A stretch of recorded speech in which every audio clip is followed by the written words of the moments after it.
Salam dahsyat.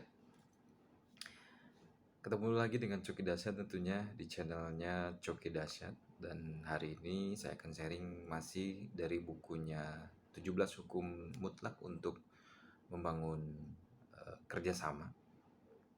Yang penulisnya adalah John C. Maxwell. Kemarin saya bahas dari bab 1 sampai bab 4, sekarang saya bahas dari bab 5 sampai bab 11. Ada dari bab 5 sampai bab 11 ada yang membuat saya tergugah untuk sharing, dan saya dapat pelajaran banyak besar tentunya, yaitu dari papan skor, yaitu hukum papan skor itu sendiri. Mungkin teman-teman semua pasti harus dan wajib mempunyai papan skor. Papan skor itu apa sih? Papan skor itu adalah goals Anda gitu, goals kita semua gitu.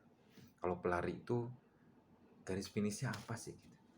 Kita lari, kita kerja tiap hari, kita lari tiap hari, tapi tahu nggak tujuannya apa, goalsnya apa, KPI-nya apa gitu.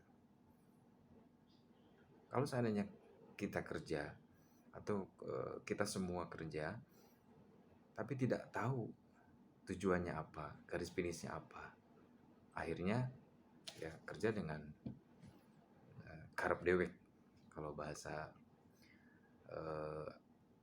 Inggrisnya gitu. Terserah kita, kerja ya kerja aja, ujung-ujungnya ya masuk ke zonanya, bukan zona malah masuk ke zona nyaman tentunya, yang hanya kerja pagi on time dan pulang juga on time tentunya. Akhirnya apa? Karena kita tidak tahu bahwa garis finishnya itu apa. Makanya takutnya kita malah terjebak dengan rutinitas, malah bukan produktivitas gitu teman-teman. Dan dari papan skor itu sendiri ada beberapa, apa sih gunanya papan skor gitu.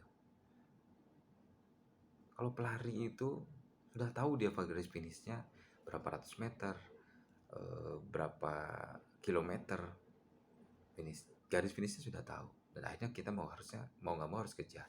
Kalau nggak dikejar, apa alasannya atau konsekuensinya apa gitu. Dari buku ini untungnya melakukan papan skor untuk tim, untuk kita sendiri tentunya, untuk kesehatan kita sendiri. Dari mulai kita bangun tidur, kalau seandainya bangun tidur kita tidak punya papan skor, kita tidak punya tujuan, ya akhirnya malas-malasan dan lain-lain gitu. Dari bukunya Hukum Papan Skor itu sendiri, apa sih papan skor itu? Yang pertama adalah membantu kita menjelaskan situasinya. Kita tahu per hari, per minggu, atau per bulan sudah sampai mana sih kemampuan kita untuk mengejar papan skor itu sendiri gitu, mengejar target itu sendiri gitu. KPI-nya sudah berapa persen sih gitu. Itu harus ada ukurannya gitu. Dan yang kedua adalah melakukan evaluasi. Gampang. Ketika kita punya papan skor, punya data, punya punya papan skor, kita bisa mengevaluasi apa sih kesalahan bulan kemarin, apa sih kesalahan tahun kemarin. Dan akhirnya kita harus mempunyai papan skor atau papan tujuan atau papan goals itu sendiri. Kasihan juga kita kalau saya terjebak dengan rutinitas gitu. Karena apa? Karena ya pertumbuhan, yang ketika ada pertumbuhan udah pasti perubahan. Ada pepatah, ketika kita menghasilkan yang berbeda, sekali lagi, ketika kita menghasilkan yang berbeda tapi melakukan hal yang sama, itu adalah definisi orang gila teman-teman. Jadi kita harus selalu terus berubah, tiap hari terus berubah.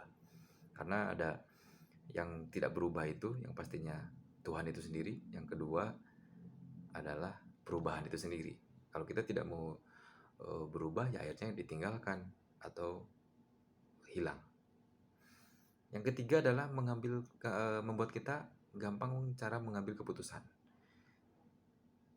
Kita ngambil keputusan gitu. Tapi malah datanya dari mana gitu, keputusan itu gitu. Alasannya dari mana gitu.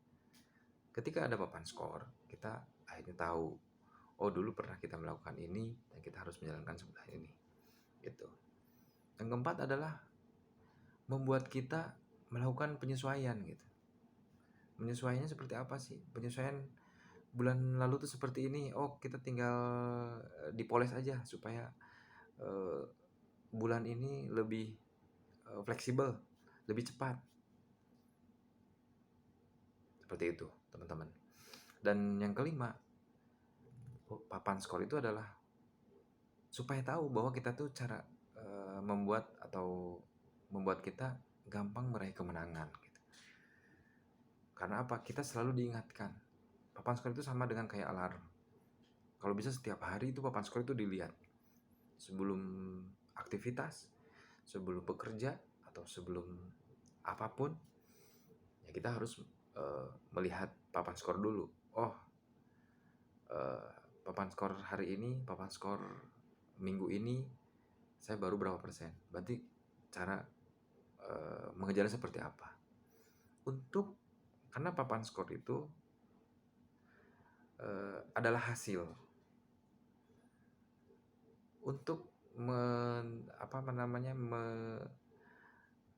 mencari ide untuk mengejar target itu sendiri. Fleksibel, terserah kamu mau seperti apa, tapi jangan sampai lupakan papan skor itu sendiri. Karena apa? Hasil akhir yang akan kita tuju, yaitu dari papan skor itu sendiri. Jadi teman-teman, kalau kerja hanya sebatas kerja, ya dari Buya Hamka tentunya. Kalau kerja cuma sebatas kerja, ya kerbau juga kerja gitu. Tapi gimana caranya supaya kita bisa bekerja, kita bisa beraktivitas, dan terus untuk meraih goals kita yang kita inginkan tentunya dengan adanya papan skor itu sendiri. Semoga bermanfaat teman-teman, dan salam dahsyat.